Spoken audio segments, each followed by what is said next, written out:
الحمد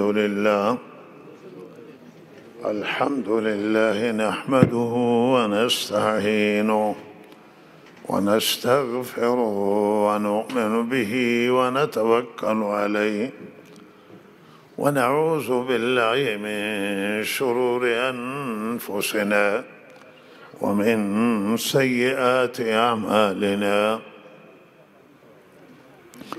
ونعوذ بالله من شرور أنفسنا ومن سيئات أعمالنا من يهده الله فلا مضل له ومن يضلله فلا هادي له وأشهد أن لا إله إلا الله وحده لا شريك له وأشهد أن سيدنا ونبينا ومولانا محمدًا عبده ورسوله صلى الله تعالى عليه وعلى آله وصحبه أجمعين. أما بعد فأعوذ بالله من الشيطان الرجيم. بسم الله الرحمن الرحيم. اتل ما أوحي إليك من الكتاب وأقم الصلاة إن الصلاة تنهى عن الفحشاء والمنكر ولذكر الله أكبر والله يعلم ما تصنعون.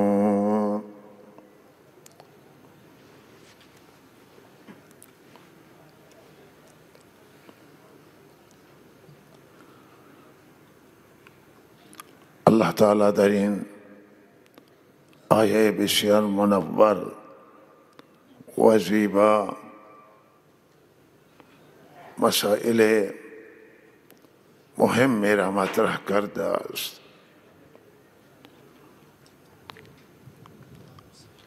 دو تا محور عظیم ذکر کرده و بلکه سه تا محوران و محور سوم را هم ذکر کرده است که این محورها در زندگی تأثیر گذارند، حیاتیان و مهمند و اگر اینها را ما رعایت کنیم و پایبند اینها باشیم و توجه کنیم زندگی درست می شود. مسیر زندگی در یک مسیر درست قرار می گیره و بسیاری از مشکلات های زندگی و چالش های زندگی برطرف می شوند و اولین محور که الله تعالی به حضرت به رسول اعظم دستور دادن و خودشون را خطاب کردن که این محورها را تو اول در زندگی خودت پیاده بگردان و برای تو حیاتیان، برای امت حیاتیان، برای انسان ها تا قیامت حیاتیان، برای تک تک افراد زن و مرد حیاتیان. اولین محور الله تعالی تلاوت آیات را قرار داده است، تلاوت قرآن عظیم الشان و تلاوت قرآن عظیم الشان کتاب الله است و کلام پروردگاره. همانطور که همه ما سخنانی داریم، کلامی داریم، سخن و حرفی داریم، الله هم کلامی داره. بعضی گاهی شنیدیم که گفته خدا با ما صحبت نمی کنه و با خدا با شما صحبت کرده، با شما کلام کرده، شما را خطاب قرار داده، نام شما را نگرفته ولی شما را به عنوان مؤمن خطاب کرده الله تعالی شما را به عنوان انسان ذکر کرده است. یا ایها الانسان ما غرک بربک الکریم یا ایها الناس اتقوا ربکم. خطاب قرآن به ما هستند، به مجموعه ما هستند، به تک تک ما هستند، به تک تک اهل ایمانند، مؤمنینند، به تک تک انسان ها هستند. و این کلام پروردگاره. همانطور که خدا بی مثل، به مانند، شریک نداره، مانند نداره. کلام مال همین خدایه، کلام مال انسان نیست. این کلام پروردگار، کلام یک حاکم و یک پادشاه نیست. این کلام مالک الملک و رب الارباب و پروردگار عظیم و بزرگ. کلام مال او ذاتی است که تمام آسمان و زمین و همه موجودات به او ادای احترام میکنند و همه ذکر او را انجام میدن مطابق به حال خودشون. هر چیز ذکرش برابر به حال خود اوست. و لحاظا این خدا که همه جهان مسخر اوست، در دست اوست و تابع و رام اوست، این پروردگار، این کلام اوست. ولی کلام همانطور که الله بی‌نظیره و معبود غیر از او نیست. کلام الله در میان کلامها، سخنان الله در میان سخنها بی‌نظیرند و بی‌مثلند و بی‌مانندند. و لذا قرآن که خودش معجزه است و کتابی است که نه تمام قرآن مثلش را کسی میتونه بیاورد و نه یک سوره، 10 سوره و نه یک سوره، حتی یک سوره مانندش هیچ کسی نیاورده تا حالا و نمیتونه درست بکنه. و این معجزه معنیش همینه که دنیا عاجز باشه در مقابل است. لذا این کتاب همانطور که خودش معجزه، آیاتش معجزان، عزیزان من، سوره هاش معجزان، تاثیرش هم اعجاز انگیزه و تاثیرش هم فوق العاده، عادی نیست. فوق العاده تاثیر قرآن عظیم است. همه کلام ها و سخنان هر انسان و هر موجود به اندازه او تاثیر دارند، ولی کلام رب العالمین به اندازه رب العالمین تاثیر گذاره و این مطابق با شان خدا تاثیر گذاره و روی این تاثیر فوق العاده است. و الله تعالی همین دستور داده که شما قرآن تلاوت کنید. تلاوت قرآن برای شما مایه حیاته و قرآن عظیم و شان روح زندگی ماست، روح زندگی انسان هاست، روح معنوی است. و وقتی که ما این قرآن تلاوت میکنیم زنده میشیم. مرده بودیم زنده شدیم و زنده ایم، زنده تر میشویم، قوی میشویم، روحیه میگیریم. قرآن ما را زنده میکند، به ما توانایی میبخشد، به ما قدرت میبخشد، مایه شفای برای جسم و روح ما، مایه سلامتیه. سالم میشیم از امراض، روح ما سالم میشه، جسم ما سالم میشه و تقویت حاصل میکنه. زندگی معنیش همینه. و لحاظ الله توصیه کرده و تاکید مستقیم به حبیبش کرده، به حضرت رسول صلی الله علیه وسلم که اتلو ما، خطاب مستقیم به خود آن حضرته و این خطاب شامل حال همه ما است، شامل امته. و تا همه ما قرآن تلاوت کنیم، قرآن یاد بگیرید، بچه هایتون قرآن یاد بدید و به کثرت قرآن بخوانید. مغازه دارید، کسبید، دانشگاهی هستید، فرهنگی، بازاری و کشاورزی، دامداری، چوپانی، هر طیفه و تباری هستید، زنید، مردید، همه قرآن تلاوت کنند. بچه ها را همه تاکید کنید که قرآن یاد بگیرند.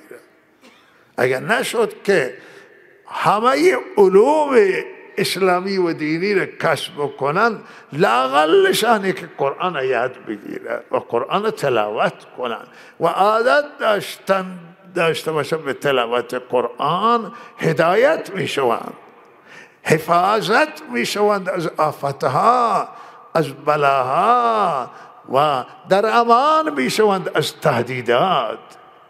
تهدیدات گوناگون، امراض جسمانی و تهدیدهای امراض روحانی و تهدیدهای گوناگون.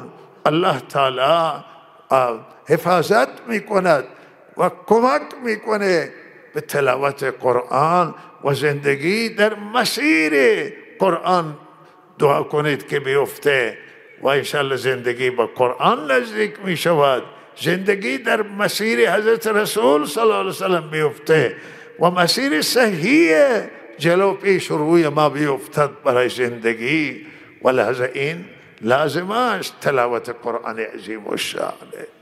اسلاف ما، بزرگان ما، صحابه کرام رضی الله تعالی رضوان الله تعالی مجمعین، زن و مرد قرآن به کثرت تلاوت کردند. رسول صلی الله علیه و سلم به کثرت قرآن می‌خواندند. در داخل خانه قرآن، در مسجد قرآن تلاوت می‌کردند، در سفر سوار شتر بودند و قرآن تلاوت می‌کردند، در حضر قرآن، حق قرآن به کثرت خوانده حضرت. و عزیزان من، هم به قرآن عمل کردند. کان خلق القرآن، معنی این که اخلاق عمل به قرآن عظیم و شان اخلاق رسول الله صلی الله علیه وسلم بوده. همانطور که هر انسانی از ما اخلاق داره و اخلاق آن حضرت و خلق آن حضرت، عمل به تمام قرآن عظیم و شان، مجموعه احکام الهی، تمام اوامر خدا، دستورات را، تمام نواهی و آنچه که فرهیز بکنه به او عامل بوده حضرت. و لحاظا آن حضرت خودش یک قرآن سیار بود و زندگیش زندگی قرآنی بود و قرآن حیاتیه، قرآن مهمه. زنان را بگید قرآن بخونن، بچه ها را بگید قرآن یاد بگیرن. الان شرایط در شهر شما و در خیلی جاها فراهمه، قرآن با تجوید و روحانی صحیح یاد میدن. اگر یاد نگرفتید کوتاهی از شماست. اگر فرزندانتون قرآن یاد ندادید کوتاهی از شماست. تو مساجد زمینش فراهمه.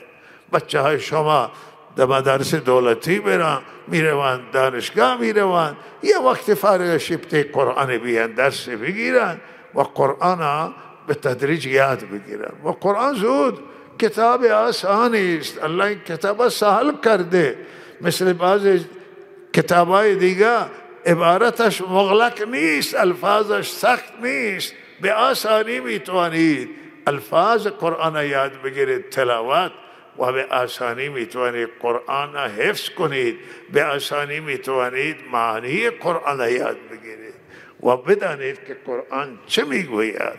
بله، تنها به دانشگاه رفتن قرآن حاصل نمی شود که بگه من دکترا گرفتم، من پروفسور شدم دیگه. نه، باید برای هر چیز استاد نیازه که راهنمایی بکنه، استاد فن نیازه، استاد قرآن نیازه که روحانی را صحیح به شما یاد بده، استاد معانی نیازه که راهنمایی لازم را بکنه. یک استادی که دکترا داره و مدارج عالی را تحصیل کرده، حتی دانشجویه و تازه داره به دانشگاه تحصیل میکنه، هم استعداد بالا دارن، اینا با آسانی زودتر یاد میگیرن. با کمترین جلسات روش متوجه میشون که روش روش تلاوت چیه و روش ترجمه قرآن و تفسیر قرآن چیه. و لذا توی دنیای پیشرفته و توسعه یافته و کشورهای دیگه بالاخره همه دانشگاهیان و فرهنگیان و با کشور باسواد برای فراگیری قرآن تلاش میکنن. قرآن حیاتی و مهمه و الله تعالی در زندگی ما اگر قرآن بیاوره زندگی ما متحول می شود. و محور دوم که الله تعالی دستور داده و تاثیر گذار است نماز. و نماز از ارکان مهم دینه و حیاتیه و هم تلاوت قرآن سازنده و هم نماز سازنده که انسان می سازه و زندگی انسان درست می شود، مسیر صحیح می افته و زندگی موفقیت آمیز و زندگی دینداران می شود. نماز حیاتی و مهمه. نماز هر جا هستید، در سفرید نماز، در حضرید شهرتون نماز بخونید. و بالاخره در سفر نماز مسافرت هست، قصر میکنن، 4 رکعت 2 رکعت هست و سنت اگر نخواندید زیاد مشکلی نیست، خصوصا توی راهید، در حال عبورید، بالاخره فرضا را بخونید کافیه. ولی وقتی جایی توی شهری هستید، آبادی، فرصت دارید، سنت مکمل فرضه و سنت ها مهم از این بابت که اگر در نماز شما نقصان پیدا بشه سنت تکمیلش میکند و این سنت ها مکمل فرائض. ضعف های کدام یکی از ماست، کدام یکی از شماست که در نماز ضعف نداره؟ همه ما ضعف داریم و نیاز داریم برای یک مکمل که این ضعف ها و کوتاهی فرض جبران بشه. و او 2 رکعت سنتی که بعد از فرض شما میخوانید، اولی 2 رکعت و 4 رکعت که میخوانید، این است آغاز باب نماز و آغاز ارتباط با الله، شروع کار نماز در وقت نماز. این میخوانید تا فرضها را با کیفیت بهتر بتوانید ادا بکنید و سنتای بعدی را میخوانید تا این که در کیفیت نماز کوتاهی بوده جبران بشه. و ما مورد خطاب اللهیم که نماز اقم الصلاة. حضرت رسول الله میفرماید نماز برپا بدار. آن حضرت برپا داشتن و چه زیبا نماز خواندن، چقدر زیبا نماز، چقدر دل به نماز دادن، چقدر شیفته نماز بودن و چقدر نماز راحت روح و روان پیامبر اعظم بود و چه اندازه دل دادگی به نماز که فرمودن این روشنی چشم آن حضرت، سردی چشم حضرت رسول صلی الله علیه و فرمود من نماز هست و راحتی روح و روان آن حضرت. و می فرمود به بلال که من راحت کن باب برپای نماز و اذان بده. وقتی در سفر خستگی حاصل می شد نماز می خواندن با چه آب و تاب و توجه، با چه عاجزی و درماندگی آقا یه ما نماز می خواندن و انقدر دل به نماز دادن و شیفته نماز بودن که گاه شب طولانی می ایستادن و پاهای مبارکشون ورم گرفتن، پاها آب گرفتن، ورم گرفتن از بس که حضرت ایستاد. و صدیقه عایشه رضی الله تعالی عنها فرمودن که من گفتم یا رسول الله شما را الله تعالی گناهانتون معاف کرده اول و آخر را و شما اینقدر خود را زحمت میدید که پاهای شما ورم گرفتن، شبهای طولانی عبادت میخوان کنید. فرموده بنده شکرگزاری الله نباشم و خدایی که احسانات بر من کرده، وظیفه من یعنی آنه که شکر او را من از دیگران بیشتر عنایت کنم و شکرش را انجام بدم. و لحاظ نماز مهم عزیزان من، نماز قضا نکنید مسلمانان مردم نماز قضا نکنید، نمازها را به پایبندی بخونید. نماز 5 تا هستند، 4 تا نیستن، 3 تا نیستن، 2 تا نیستن. نماز 5 تا هستند. هر نمازی را بهترین صورت همینه که به وقت خودش ادا بکنید. هر نماز به وقتش. شما خوابتون به وقت خوابه، غذایتون در وقت غذایه و نمازتون هم باید در وقت نماز. وقت نماز وقت خواب نیست، وقت نماز وقت خوردن نیست، وقت نماز وقت نمازه و لحاظ نماز بر سر وقتش ادا کنید. و الله تعالی این یک ارتباط شما با الله تعالی است. شما رابطه در وقت نماز با الله برقرار میکنید. این رابطه را برای هیچ نه خواب عوض کنید، نه برای خوردن عوض کنید، نه برای جواهرات و درآمد و استفاده و منافع دنیا عوض کنید. این رابطه را با دنیا عوض نکنید. وقت نماز آمد و نماز و نمازتون ارتباط.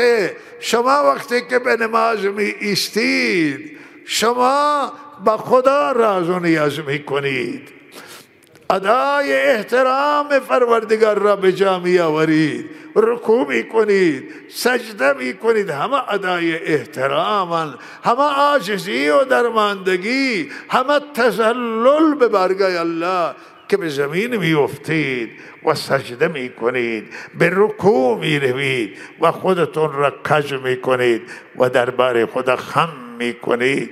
و لحاظا متوجه هم آنچه که می خوانید، قرآن می خوانید و تسبیح می خوانید متوجهش بشوید و هم متوجه عزیزان من متوجه این نماز بشوید که شما ادای احترام به خدا، تعظیم خداست و دلتون متوجه الله باشه و در این وقت لحظات نماز فکرتون را از همه چیز فارغ کنید، به جز نماز، به جز الله و به یاد الله باشید و نعمت هایی که الله تعالی به من و شما عنایت کرده یاد کنید و او را ادای احترام کنید. و عزیزان من نماز مهم. فرزندانتون به نماز بگید. از 7 ساله فرمودن بچه ها را به نماز امر کنید تا کم کم به نماز عادت کنن. گاهی بچه ها را به مسجد بیارید، اون بچه هایی که آداب مسجد میفهمند و رعایت میکنن، سر صدا نمیکنن، شلوغ نمیکنن توی مسجد، این بچه ها را بیارید. بچه ها را کنار خودتون بگی بیستن که شما خودتون بچه خود را خود کنترل کنید. و این بچه نماز بخونه تا بدانه نماز، تا عادت کنه، تا این نماز گذاران ببینه. و کسی گفت که من یک روزی آمدم نماز شرکت کردم، از یک استان دیگه بود و گفتن در طول نماز من گریه کردم و گریه کرده که سبحان الله این نماز گذار از کجا میه اینجا برای نماز، از کجا مردم میه برای نماز. بچه ها هم ببینن توی مساجد و در محل نماز جمعه و در محل نمازتون که این مردم از کجا میه برای نماز. و پس این فریضه که تنها پدر نمیخوانه، تنها مادر نمیخوانه، آقا شهر نماز میخواند، همه مردم نماز میخوانند و این تاثیر خود همین حضور تاثیر میگذاره به بچه ها را فراموش نکنید. بچه ها اگر بزرگ هم شدن، ازدواج کردن، فرزند دارن، ولی هنوز شما پدرید، مادرید، پدری کنی برای بچه هایتون.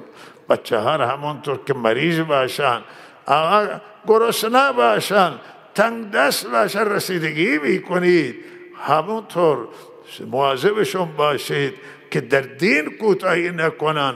عادت خراب داشته نباشند، در مسیر نادرست حرکت نکنند، در مسیر اشتباه نرند، مردم آزاری نکنند، دزدی نکنند، راه نبندند، بد اخلاقی نکنند، مردم آزاری نکنند. مواظب بچه هایتون باشید.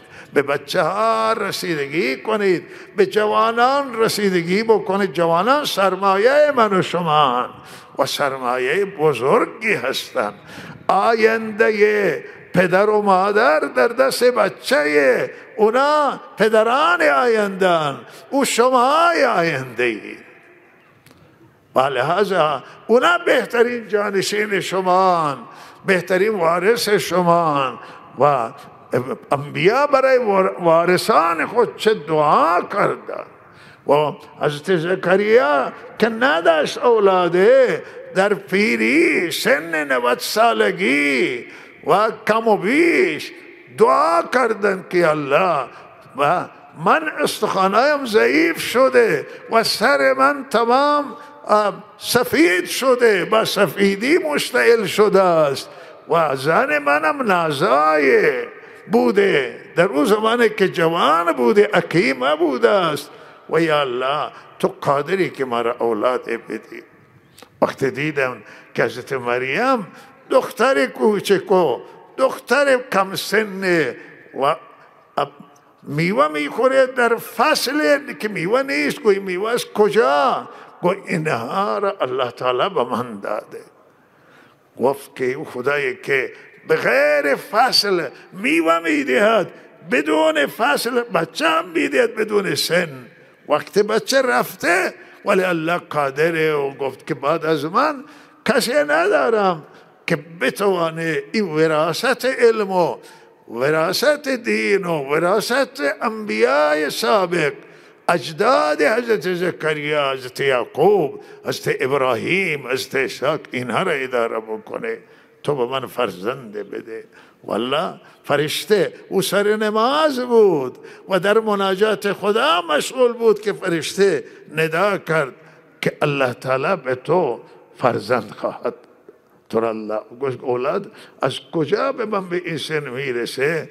گفت که خدای این اولاد به شما میده که شما نبودید، شما را خلق. و گو نشانیه، گو نشانی امینه که 3 روز شما سکوت اختیار بکن و زبان تو بند میشه، حرف نمیتوانی بزنی، با اشاره تسبیح کن خدا را.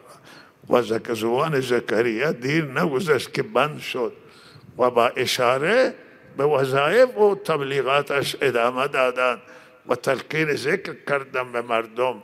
و به هر حال این خدای قادره. و حضرت و یا زکریا فرشتم گفت که نامش الله تعالی اعلام کرد که فرزند به شما میده، نامش یحیی. و عزیزان من، فرزندان طلا من و شما هستند. جواهر، بهترین جواهر، بهترین سرمایه شما. فرزندان به علم بفرستید، به دانش بفرستید، برای شایستگی کسب کنند، توانمندی کسب کنند، هدایت کسب کنند، دین کسب کنند. عالم صالح باشند و عالم ربانی. هر عالم نه، عالم با خدا باشند، عالم ربانی باشند، عالمی که مایه روشنایی بشه و سبب هدایت بشه.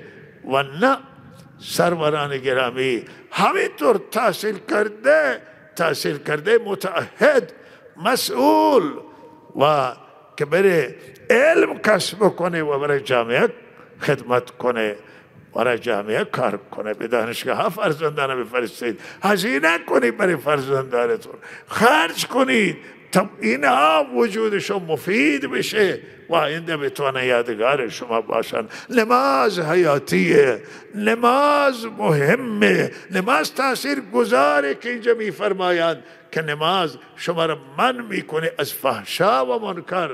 و هم فحشا گناه های بزرگن، او گناهی که تویشون بی‌حیاییه، مثل زنایه، مثل سرقت، مثل قتل. همه این گناه های بزرگن و آدم بی‌حیا این کارها را انجام میدن. چیزی که خلاف عقله و خلاف عرفه و این هم انجام میدهند. ولهذا منکر عام گناه هاست، همه گناه را شامل می شود.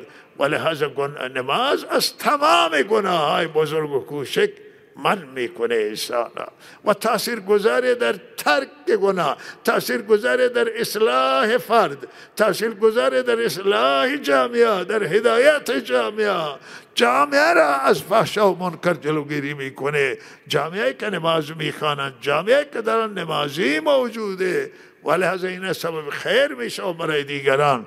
نماز برپا بکنید، به جماعت نماز ادا کنید که یک نماز به 27 و یک نماز در خانه 21 ببخشید 27 نماز، یک نماز یک نماز است ولی در مسجد 27 نمازه.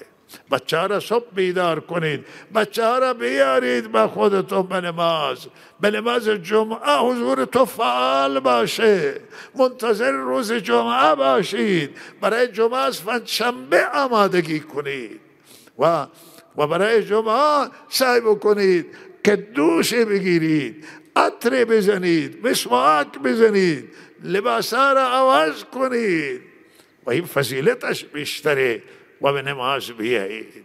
والله تعالی من و شما را توفیق بده. بیاد یکی از علما افغانستان بود، وقت هجرت اینجا آمد و فرمود من هر روزی که صبح از خانه بیرون میایم برای نماز جمعه احساس میکنم که من به زیارت خانه کعبه میروم و طواف خانه کعبه و به حج میروم.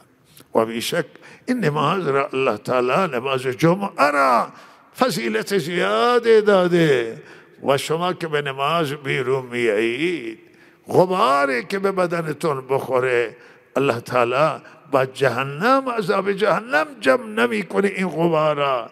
و این صحبت یک صحابیه که کسی را دید به نماز می رود و او را بشارت داد که حضرت فرموده غبار راه خدا، غبار فی سبیل الله با آتش جهنم جمع نمی شود. ولازم فضیلت داره. کارها را بگذارید، اما کارها همراه نمی شوند با من و شما در آخرت. و نماز توشه قبر ماست، توشه آخرت ماست، توشه معنوی دنیای ماست، مایه عفو گناههای ما، مایه درجه نزد الله تعالی.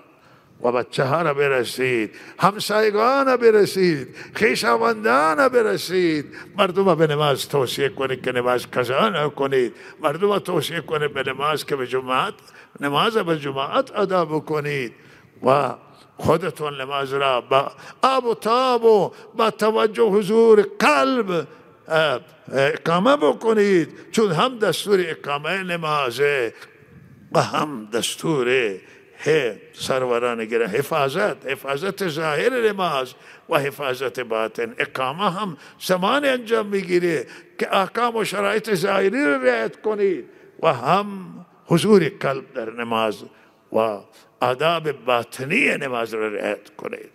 و با پشت سرش ذکر الله است که به کثرت انجام بگیره و این ذکر در زندگی تأثیر گذاره. خدا را فراموش نکنید، خدا را از یاد نبرید و همیشه یاد بکنید خدا را، در حفاظت خدا قرار میگیرید. الله من و شما را توفیق عمل عنایت کند. و اینها این آیاتی بود که حضور تو تلاوت شد و به همین صحبت اکتفا می کنم. و به هر حال توی کشور ما بحران های گوناگون در کشور وجود داره و هر روز بحران جدیدی ظهور میکنه و بالاخره تمام مردم ایران و همه کسانی، همه افراد، همه طیفها را و همه طبقات را این وضعیت پریشان کرده و نگران کرده که کشوری که با این پتانسیل و با این استعداد و این توانمندی و که پر از نعمت الله تعالی است، انواع نعمت و وفور نعمت، که اگر این نعمت ها این کشور درست و حسابداری بهره برداری و مدیریت بشوند. نه ملت ایران سیر می شود بلکه بخش دیگه همسایه ها سیر می شوند از این کشور. و گذشته هم اینطور بودیم و ما چرا الان با این وضعیت کشور مواجه؟ تحریم از یک طرف و سیاست خارجی ما با هم مشکلات و بحران مواجه، سیاست داخلی با بحران مواجه، اقتصاد با بحران و تعلیم و دانشگاه ها و مدارس با بحران و بهداشت و سلامتی با بحران و بحران های متعدد هست. و همینطور سروران گرامی آب و خشکسالی و خشک شدن سدها و خشک شدن تالابها و گرد و غبار و طوفان و همه اینها بحرانن و زیست محیطی و محیط زیست با بحران مواجه و طبیعت با بحران مواجه و بحرانهای گوناگون در کشور به وجود آمده. و لحظه این بزرگترین چالش است و نگرانی ملت ایرانه و مردم شریف ایران نگران و پریشانند و که صاحبان وطنند و وطن و ملک مال ایناست و آبا و اجداد ایناست. و اصل این بحران از آنجایی که سرچشمه میگیره که مدیریت نمیشه کشور و بحران مدیریت در کشور ما وجود داره. مدیریت وقتی که ضعیف باشه و یا مدیریت متمرکز نباشه، تمرکز تصمیم گیری نشود و تصمیمات جاهای مختلف گرفته بشود و تصمیمات تقسیم بشوند و منافع کشور هم تمرکز داشته نباشه، این منافع بر منافع ملی و منافع هم متشتت باشد و لحاظ قدرت‌های تصمیم گیری متعدد باشند و زیاد باشند، تمرکز نباشه و مدیریت‌های مدیران توانمند به کار گرفته نشوند و بالاخره به جای شایسته سالاری وابسته سالاری بشود یا رابطه سالاری بشود و به جای قانون اجرای قانون به هر حال رابطه بچربه بر قانون. بسیار جا همه به قانون عمل نکنند، صاحبان قدرت پایبندی قانون نکنند و این بحران ایجاد می شود. و این بحران اقتصاد نیست، بحران‌های گوناگون در واقع همه برمیگردن به آن که به بحران مدیریت برمیگردن. مدیریت بحران مدیریت را گرفته است اصل که مدیران توانمند کشور نیاز داره و تمرکز قدرت و تصمیم گیری و تفرق سبب می شود که به هر حال کشور با بحران و چالش ها مواجه بشود و منابع اقتصادیان و منابع درآمد کشور هستند. وقتی که دستای مختلف در آنجا نفوذ بکنه و بسیاری ارگانها و با قدرت اینها را در تصرف خود در بیاورند و ببرند و اینها اون وقت بحران ایجاد میکنه و مشکلات ایجاد میکنه و ضربه میزنه به اداره کشور و لحظه برای فکر جدی میخواهد که همه فکر کنن برای این، همه بیندیشن، مسئولان بیندیشن، مردم بیندیشن، دانشگاهیان بیندیشن، کسانی که ارپس خریدار دارن بیندیشن و فکری بشود برای این و به این صورت نشستن فایده نداره و این مردم از این مشکلات چه زمانی خلاص می شوند و باید یک افقی باشه روشن که نشان بده که بابا این راه نجات جلو شما وجود داره و بالاخره انسانیم، همه انسانان، همه زندان و بالاخره بشینن و با هم و فکر کنند و هم فکری صورت بگیره. این حالت تجربه کردیم وقتی که سیاست هم تمرکزی داشته نباشه و تصمیم گیری ها بالاخره متمرکز نباشه، هم تشتت و تفرق به وجود میاد و همه چیز متشتت می شود. قدرت بعضی افرادن که قدرتشون از نهادان بیشتری، از یک اداره بیشتر است و وقتی که چیزی را میخواهند اراده میکنند همون میشود و روی این مشکلات ها ایجاد شده و الله تعالی مشکلات ها را حل بکنه و نگرانی ها را برطرف بکنه. عدالت که بزرگترین پایه و اساس یک نظام که خود را به اسلام منصوب بکنه و خودش را اسلامی بگه، پایه اصلی اون نظام و اساس اون نظام عدالت و عدالت در تمام مسائل اجتماعی، اقتصادی و سیاسی و تمام بخشا باید عدالت اجرا بشود و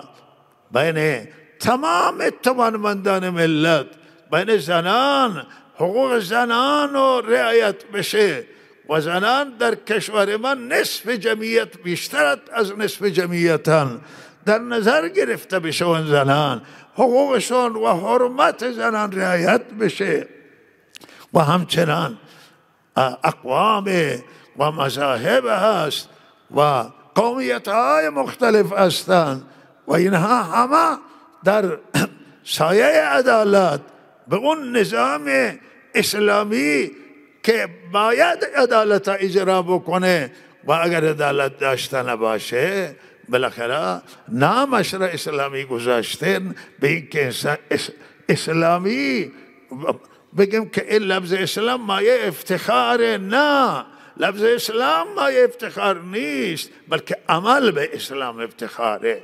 عمل بکنیم. شما بگید من مسلمانم، نماز نخونید، روزه نگیرید، شما ای اسلام افتخار نیست این لفظ، بلکه شما باید به اسلام عمل بکنید. و که وقتی که میگیم هر نظامی باشه توی دنیا و توصیه من به همه کسانی که کشورهایشون اسلامی کردن و یا میخوان اسلامی بکنن، اول باید فکر روی عدالت باشه. اگر عدالت نباشه و انصاف نباشه و فایده نداره. و الله تعالی دستور الله تعالی است که الله تعالی مخصوصا حکام و سلاطین با ماموریت دارن و مسئولیت دارن که بین تمام ملت نگاه یکسان داشته باشند و نه به کسانی که به اونها وابستن، نه کسانی که اونها را تنها میخواهند، بلکه تمام انسان ها منتقد و مخالف و موافق و تا زمانی که با هم نباشند پیشرفت نمی شود. باید در مجلس شورای اسلامی و در دولت و در تمام سیستم اگر موافق هم می آوردن و مخالف هم می آوردن اصلاحات انجام می گرفت. چرا موافق نظری داره، مخالف دیگری و بالاخره این مایه اصلاح می شود. موافق و مخالف صحبت می کنند و بالاخره این حق و واضح می شود و روشن می شود. تمام مردم توانمند و شایسته را به کار بگیرند. با شایستگی سالاری اگر بود، این شایسته سالاری واقعی و فیلترها بالاخره این شایستگان که زیاد با اونها اشکال جزئی مسرت نمی کردن، این جریان کمتر پیش می آمد. الله تعالی همه را توفیق عمل نصیب بکند و عاقبت همه ما و صلی الله علیه و سلم.